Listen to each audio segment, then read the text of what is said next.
The widow took in a drifter for the night by morning. She found a letter from her dead husband. The wind howled across the plains like a wounded thing, driving cold rain sideways against the shuttered windows of May Turner's ranch house. It was late autumn in Silver Creek, when the days died early and the nights bit hard enough to make a person pray for dawn. The lamplight flickered over a table set for one, untouched stew cooling beside an empty chair. May stood by the window, watching the storm move through the valley. She had stopped counting the years since Eli died. What did it matter? The seasons rolled by, the same cruel circle, dust to rain, rain to dust. She lived because there was nothing else left to do. A sharp knock broke through the wind. She froze. No one came this far out after dark. Her hand went to the rifle leaning by the door. "Who's there?" she called. A man's voice came back, hoarse and strained. "Name's Jesse Raines. I'm just looking for a roof tonight. Horse threw me in the storm." May hesitated, heart thudding. The last time she'd opened that door to a stranger, her husband had still been alive. Eli had believed in mercy, said every man deserved a chance to live another day. That belief had gotten him killed, or so May liked to think when the nights grew long. "Step back from the door," she ordered. The man obeyed. She lifted the latch. A wind burst in, carrying the scent of wet earth and horse sweat. A tall figure stood there, hat dripping, coat torn and slick with mud. Blood darkened his sleeve near the shoulder. May's eyes flicked to the wound. "You're hurt, just grazed. I'll be gone by morning." "Not if you freeze to death before then," she said sharply. "Get in." He crossed the threshold slowly, as if afraid the house itself might reject him. May shut the door and bolted it. The room felt smaller with him inside. His presence heavy, quiet, like a storm that hadn't yet passed. "Sit." She pointed to the chair near the hearth. "You can warm up while I fetch bandages." He obeyed without a word. The firelight caught his face, sunburned skin, unshaven jaw, eyes shadowed with something deeper than fatigue. He looked like a man running from ghosts. May cleaned the wound with steady hands. "You were lucky," she murmured. "Another inch and that bullet would have taken your arm clean off." "Luck's not something I carry much of," he said softly. She glanced at him, uncertain if she'd heard sadness or guilt in his tone. "Storm'll last till morning. You can bed down in the barn once you've eaten." He gave a faint nod. "Appreciate it, ma'am." Silence stretched between them, filled only by the hiss of rain on the roof. May ladled stew into a bowl and set it before him. He ate like a man who hadn't seen a meal in days, stopping once to whisper, "Thank you." She noticed then his saddlebag near the door, rough leather worn smooth from long miles. Branded into the flap were 3 faded letters. E.T. Her breath caught. Those were Eli Turner's initials. For a long moment the world seemed to tilt. The fire popped. The storm roared louder. May set down the bandage roll, her voice barely a whisper. "Where did you get that bag?" Jesse looked up, startled. His eyes flicked to the bag, then back to her. "It was given to me. Why?" Her throat tightened. "Because those letters, they belong to my husband. He's been dead 2 years. The wind rattled the windows again, like the world itself shivering at her words. Jesse didn't speak. He just stared into the fire, the muscles in his jaw working. The silence between them grew heavy, thick with something unspoken. Outside, the rain turned to sleet, drumming against the tin roof. Inside, May Turner's world began to shift, just a little, like a door creaking open on old hinges. May couldn't sleep that night. The storm still raged outside, but it was the silence inside that kept her awake. The stranger, Jesse Raines, rested in the chair by the fire, hat tilted forward, one hand still near his sidearm even in sleep. He looked uneasy, like a man afraid to stop running. Her eyes drifted again to the saddlebag near the door. Eli's initials, E.T.'s, were burned deep into the leather, darkened by years of dust and sun. May had stitched that very bag herself. There was no mistaking it. At first she told herself it had to be a coincidence. Plenty of men carried the same initials. But when the lightning flashed through the window, she caught a clearer look. The leather had a small tear near the edge, the one Eli had gotten when a coyote tried to snatch his rations on the trail west. Her chest tightened. She stood and crossed the room. The bag seemed to hum with old memories. Eli's laughter, his scent of pine soap and tobacco, his promise that he'd be home before the first snow. She reached for the flap, hesitating. Then her fingers slipped the buckle loose. Inside were folded clothes, a pocket knife, a map, and a sealed letter tied with faded string. The envelope was worn, but the writing was still clear. Her name, May Turner, and below it Eli's familiar hand. The room spun. Her breath came shallow. For a moment she thought it was a cruel trick, some dream pulled out of grief. But the paper was real. The ink had bled slightly from dampness. It had been carried a long, long way. Behind her the chair creaked. Jesse stirred. "You shouldn't be touching that," he said quietly. May turned sharply, clutching the letter. "You have no right to carry this." He stood slowly, wincing as his shoulder pulled. "You're right. I didn't earn that right. But I promised I'd bring it to you." Her voice trembled. "You knew my husband?" Jesse's jaw tightened. "I rode with him 2 years back. Freight caravan running through a patchy crossing. We got jumped by a gang, same kind that's been running trouble near the border." May's eyes searched his. "He died out there." Jesse nodded once. "He did. Trying to save the rest of us." Her throat closed up. "Then why bring this now, after all this time?" Jesse looked down, the firelight cutting across the scars on his face. "Because I ran. I left him there. Took a bullet and crawled off, thought I'd die in the desert. Been running ever since, from the guilt mostly. I couldn't face you. Not till now." The truth hit her harder than the wind outside. She stared at him, disbelief and anger rising together. "You left him to die?" His voice cracked. "I didn't mean to. He told me to ride. Said someone had to make it out, someone had to carry the letter. I swear I tried to come back, but by the time I did, it was too late." May shook her head, tears slipping down her cheeks. "You expect me to believe that?" "I don't expect anything," Jesse said softly. "Just wanted you to have what's yours." For a long while neither spoke. Only the storm filled the silence. Then May's grip loosened. She placed the letter gently on the table, her fingers trembling. "Get some rest," she said finally, voice flat. "We'll talk when it's light." He gave a slow nod and turned toward the hearth. She watched him lower himself back into the chair, the fire painting his face in red and gold. May sat at the table, staring at the letter. Her husband's handwriting seemed to glow in the lamplight, alive, calling to her from a world that should have been gone forever. Outside, dawn pressed faintly against the clouds and the storm began to ease. Inside, something else was breaking, something old, something she thought she'd buried with Eli.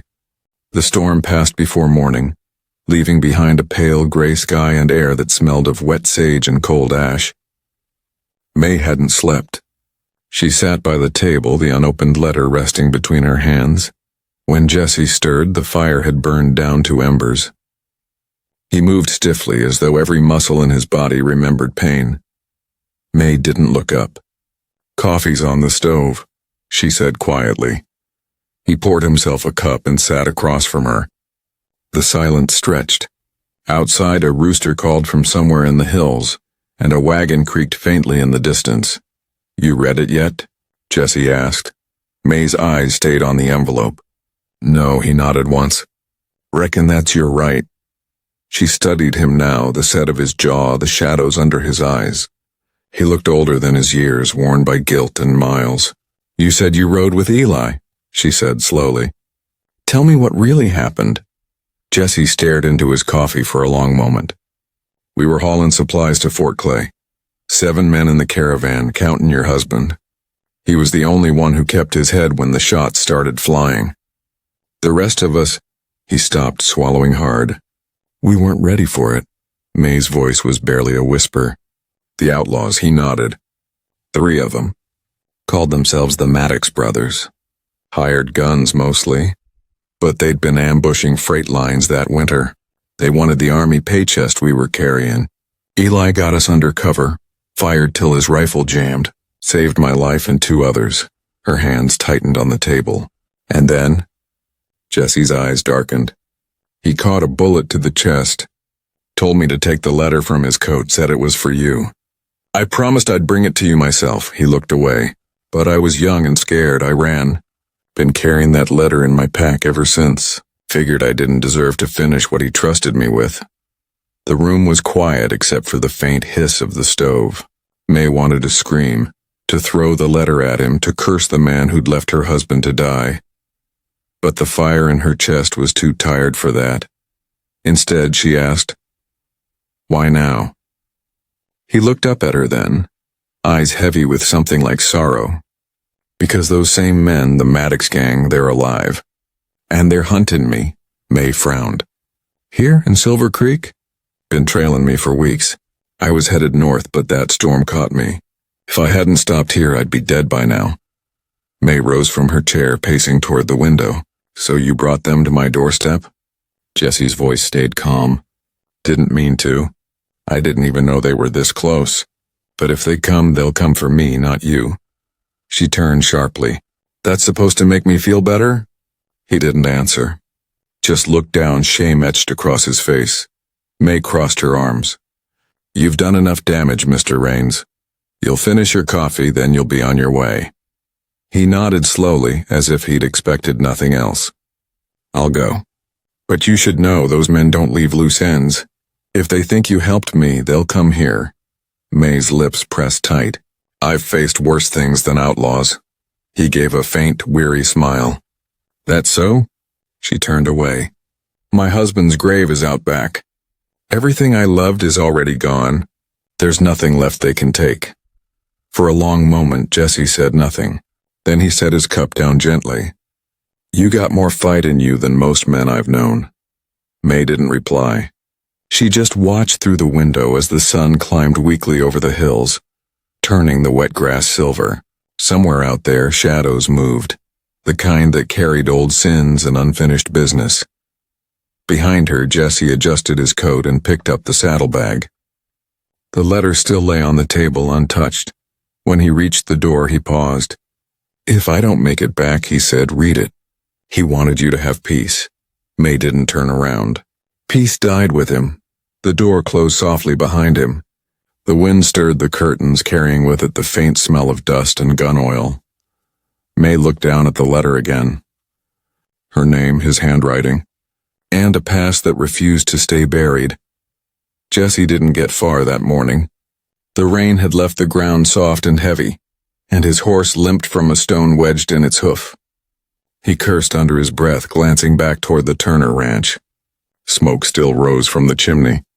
For a moment he thought of going back, but he shook his head. He'd caused enough trouble already. He knelt by the horse and worked the stone free. The animal snorted, nervous. Easy, girl, he muttered. We'll move on soon. But deep down he knew he wouldn't get far. Not before they found him. Back at the house, May hung Eli's old coat by the door and tried to push Jesse Raines out of her mind. She swept the floor, fed the chickens, poured herself another cup of coffee. But her eyes kept drifting toward that letter on the table. It sat there like a heartbeat, steady and accusing. Finally, she gave in. She sat down, untied the faded string, and broke the seal. The letter began in Eli's rough handwriting, crooked, hurried, but warm. May, if this reaches you, I didn't make it home. Don't let grief eat you alive. You were always stronger than me, though I tried to act like I wasn't. If the man who brings this to you survives, show him mercy. He's lost too, same as we all are out here. Eli. May pressed the paper to her chest, the ache too sharp to breathe. She could almost hear his voice again, soft and steady, telling her to have faith when the world felt cruel. She wiped her tears roughly. You always saw the good in people, she whispered, even when they didn't deserve it. Outside, the wind picked up again, carrying a faint echo, a horse's distant whinny. May looked toward the hills, her gut tightening. Something didn't feel right. Jesse had only been gone an hour when he saw the riders. 3 of them coming hard along the creek bed. He ducked behind a boulder and watched as they stopped to study the muddy tracks. The one in front, big red-bearded, wearing a tattered black hat, spat in the dirt. "That's Raines's horse, all right," he growled. "Tracks head west, toward them hills," another rider laughed. "Man's like a bad penny. Can't believe he's still breathing." The red-bearded man's eyes narrowed. "He won't be for long." Jesse's heart pounded. The Maddox gang. After 2 years, they were still hunting him. He'd known it was only a matter of time. He waited until they rode off, then mounted up and cut through the cottonwoods toward the Turner Ranch. His shoulder burned from the old wound, but he didn't slow down. May might not have forgiven him, but she didn't deserve to pay for his sins. By the time he reached the ridge, he could see the smoke from her chimney rising steadily into the sky.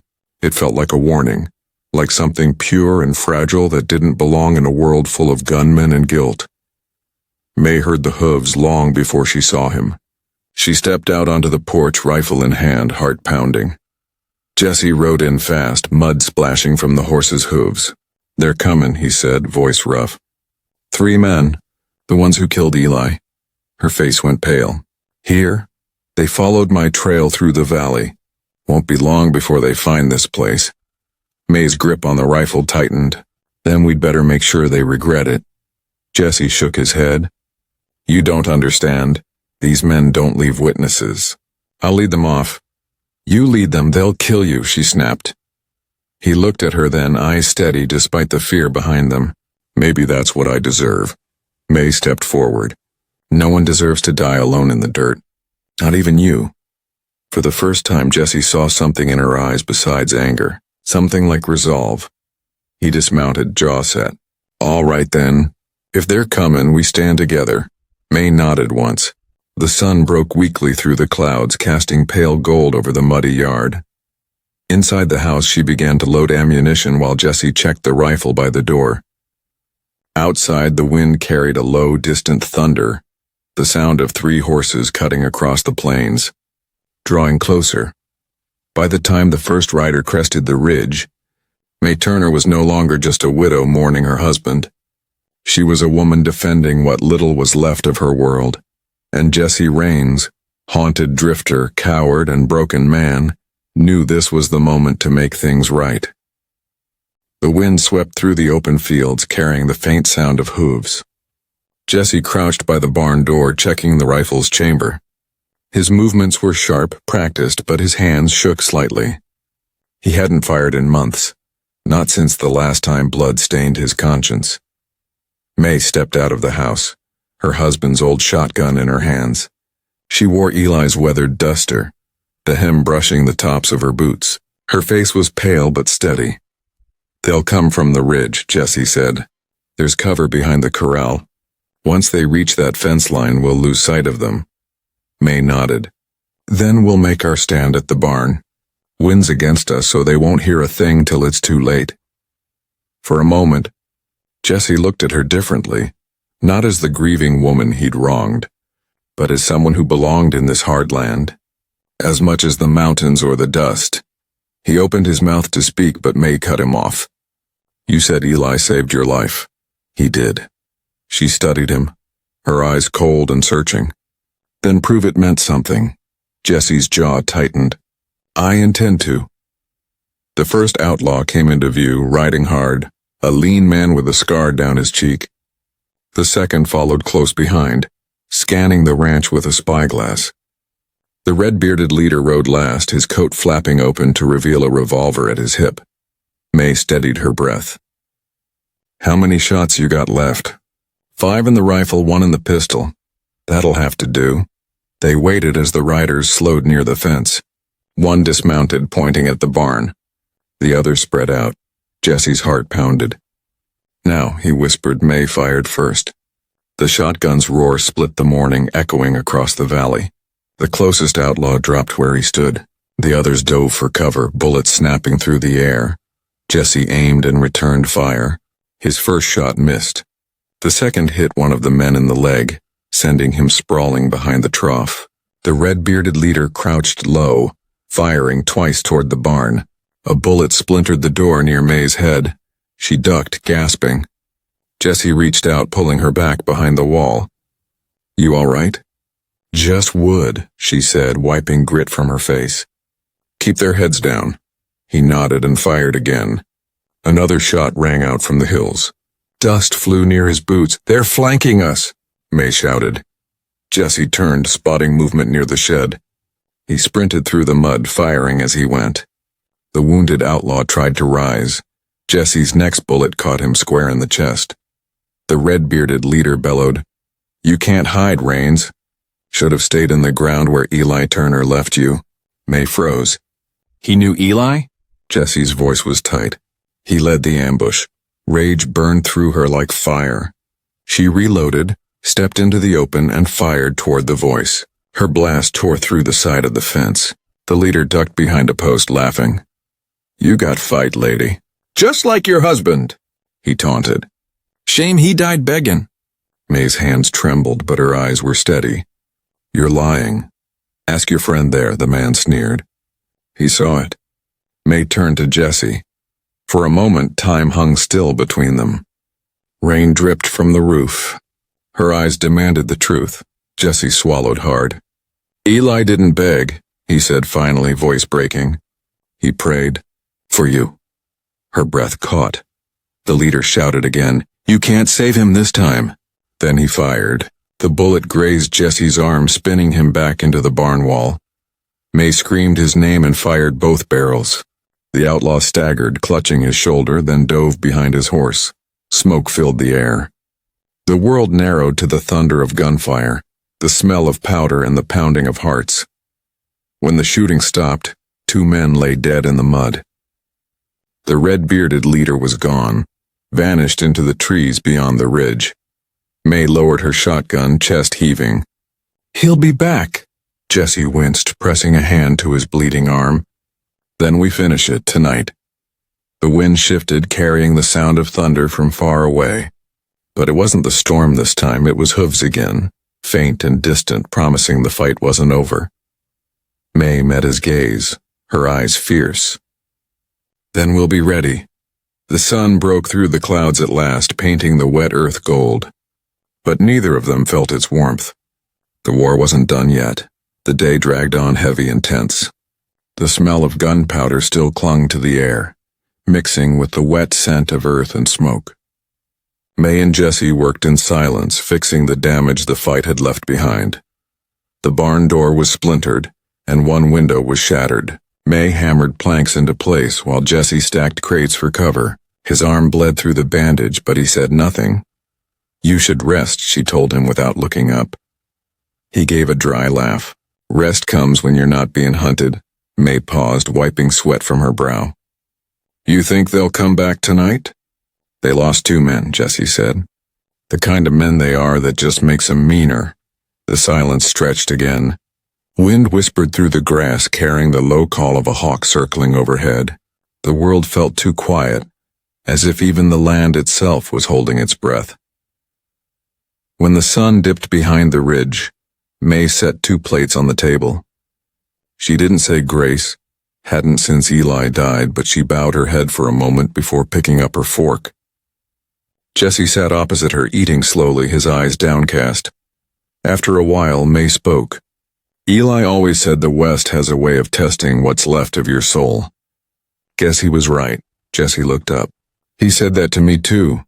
May's fork stopped halfway to her mouth. "He did?" "Last night before the ambush," Jessie said. "We were talking about what we'd do when we got paid. I told him I wanted to start over somewhere quiet. He said no place stays quiet for long unless a man makes it so." May's eyes softened. "Sounds like him." Jessie gave a faint smile. "He talked about you too. Said you had more grit than any man he ever met." She looked down at her hands, the rough skin and the faded gold band that still circled her finger. "He always did have a way of making me sound braver than I was." Jessie's voice grew gentle. "You were his anchor. Every time he looked at that letter, he smiled. Said it'd reach you no matter what happened." May blinked back sudden tears. And it did. Took longer than he meant, but it did. They ate in silence for a while after that. When they finished, Jesse rose and took his rifle. "I'll keep watch by the barn tonight." May stood too. "You'll do no such thing. You can barely lift that arm." "I'll manage. Then I'll keep watch with you." He met her eyes, ready to argue, but stopped. There was no winning against her quiet resolve. The two of them stepped out into the cold. The moon hung low, bright enough to paint the fields in silver. The night was still except for the creak of wood and the soft rustle of wind through dry grass. Jesse took a seat on an overturned bucket near the barn door. May leaned her rifle against the wall beside him. For a long time, neither spoke. The only sound was the horses shifting inside and the crackle of the fire Jesse had built in a tin barrel. Finally, May said, "You ever stop running?" Jesse's eyes stayed on the horizon. "I tried, but you can't outrun the dead. They ride with you same as your shadow." She nodded slowly. "Maybe you just stop fighting them after a while. Let them ride till they fade." He looked at her, the firelight softening his worn face. "That happened to you?" "Not yet." A coyote howled far off. Both of them went still, listening.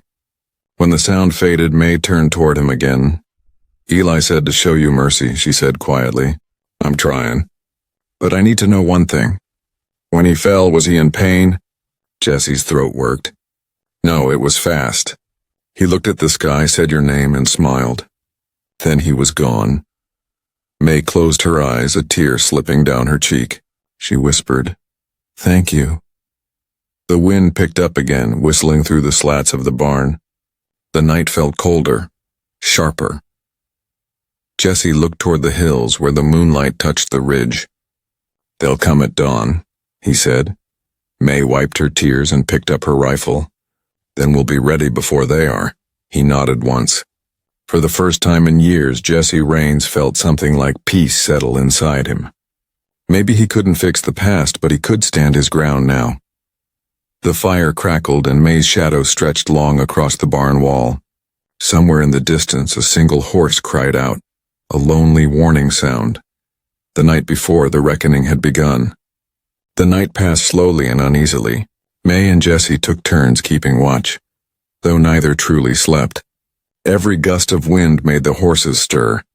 Every creak of the barn made Jesse's hand twitch toward his gun. Just before dawn, the sky began to pale. A thin fog rolled through the valley, soft and silver.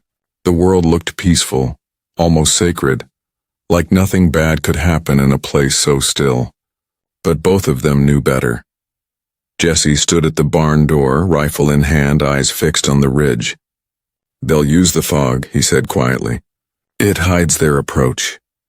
May joined him, pulling Eli's duster tighter around her shoulders. "Good," she said.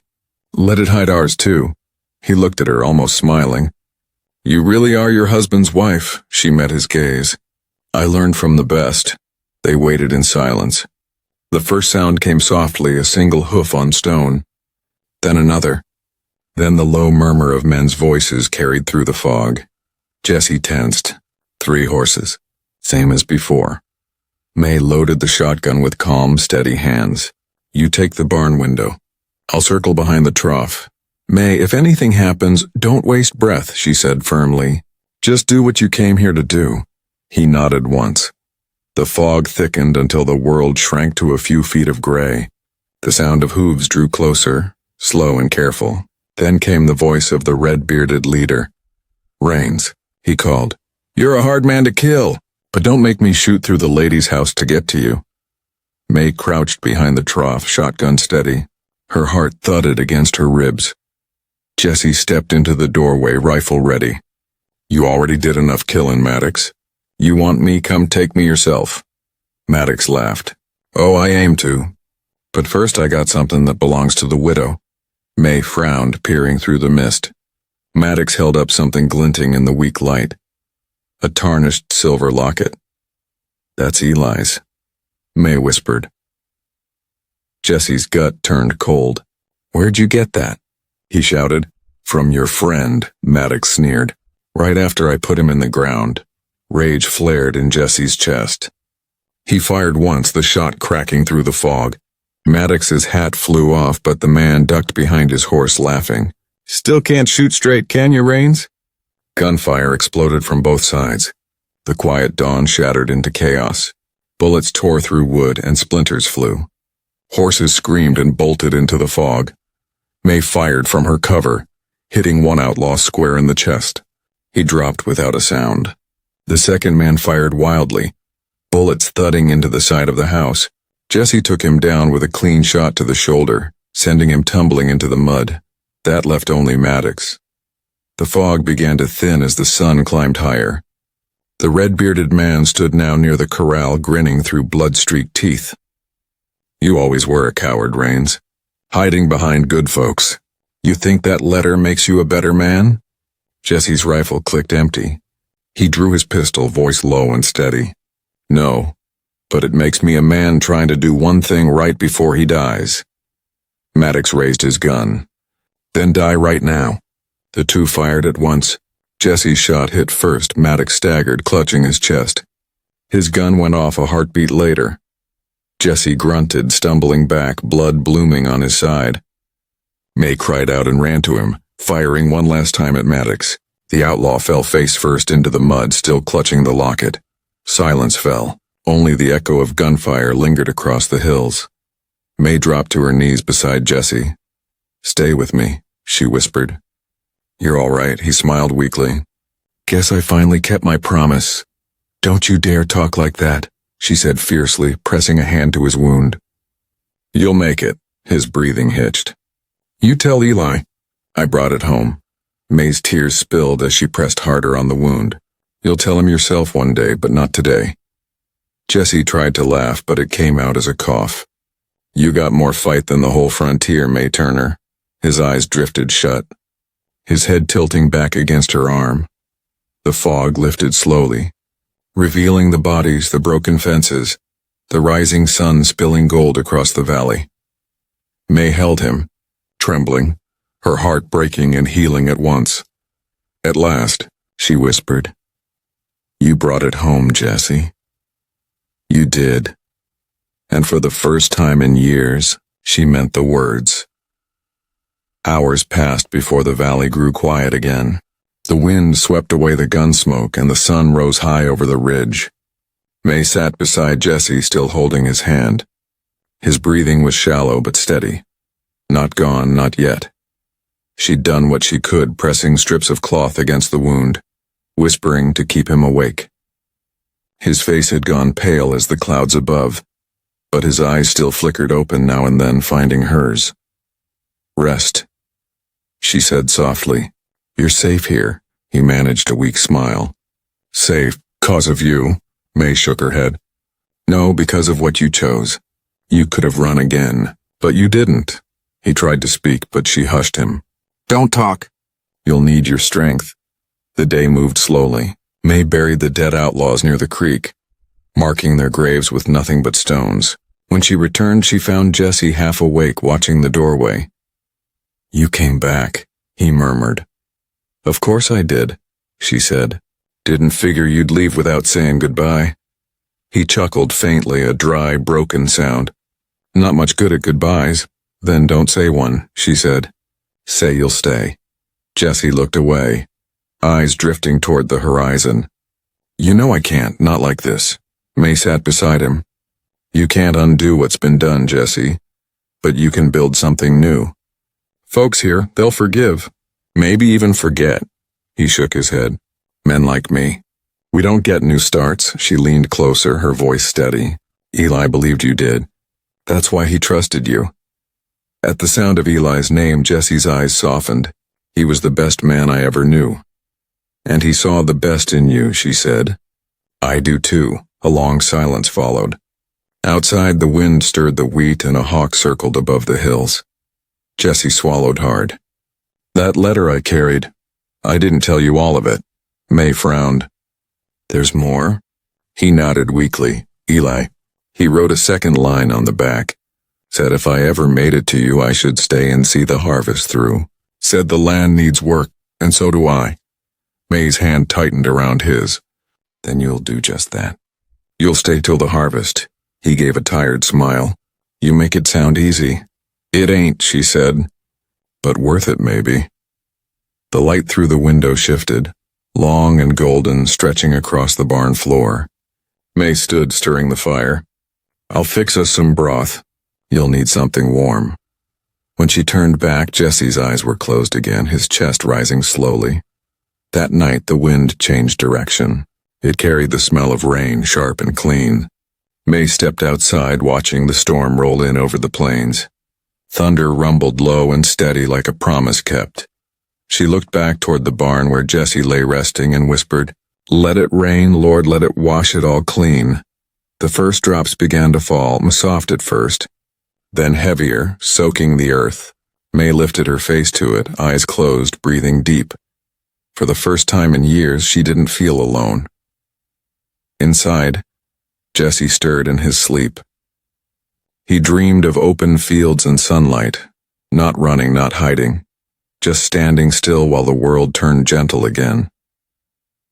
The storm raged through the night, but by dawn, everything had changed. The land smelled fresh, the sky was clear, and the valley felt alive again. May came out carrying a basin of water, her sleeves rolled, her hair damp from rain. She smiled faintly at the sight of the rising sun. "New day," she murmured. "New start," and behind her, faint but steady, came a voice, "And smells like coffee." She turned, startled him, and there he was, sitting up, pale but alive, trying to grin through the pain. May froze, then laughed, a sound she hadn't heard from herself in years. "Guess the good Lord wasn't done with you yet," she said. Jesse grinned weakly. "Reckon he's got poor taste in company." She wiped her eyes and walked toward him. "No, I think he just knows a man worth saving when he sees one." Morning spread softly across the valley, laying gold over the wet earth and broken fences. Smoke rose from the chimney again, thin and steady, a sign of life. Inside, May moved quietly through the kitchen, setting a pot of coffee on the stove. Every sound felt louder now.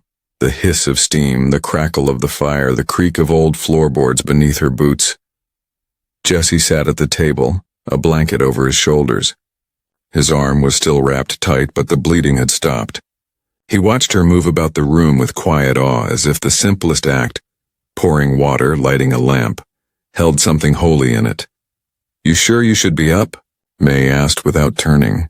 He shrugged one shoulder. "Reckon if I lay there any longer, I'd start rustin'." May smiled faintly. "You'll live then." "Looks that way." He hesitated, then added, "Didn't expect to." She poured him a cup and set it down. "Seems life's full of things we don't expect." Jesse took a sip. The coffee was strong and bitter, but warm, the kind that woke something inside a man. "You ever think about leaving this place?" he asked quietly. May shook her head. "I used to. After Eli died, I figured there wasn't much reason to stay. But this land," she looked out the window toward the barn, "it's all I've got left of him, and now somehow it doesn't feel so empty anymore." Jesse followed her gaze. "You kept it together even after all that." She turned to him.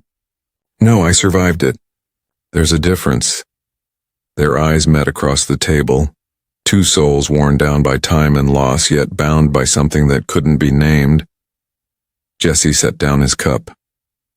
"May, I don't know what happens next, but I can't keep running. If the law comes looking, or if Maddox had more men out there." She cut him off gently. "Then we'll face it when it comes. Together." "Together," he repeated, almost like he didn't believe the word belonged to him. She nodded once, certain. "Eli wanted you to live, Jesse, I see that now. He sent you here for a reason, not to bring pain, but to bring peace." He looked at her for a long moment, emotion tightening his jaw. "You talk like you still believe in things." May's voice softened. "Maybe I stopped for a while, but last night when the rain came, I felt something I hadn't in years.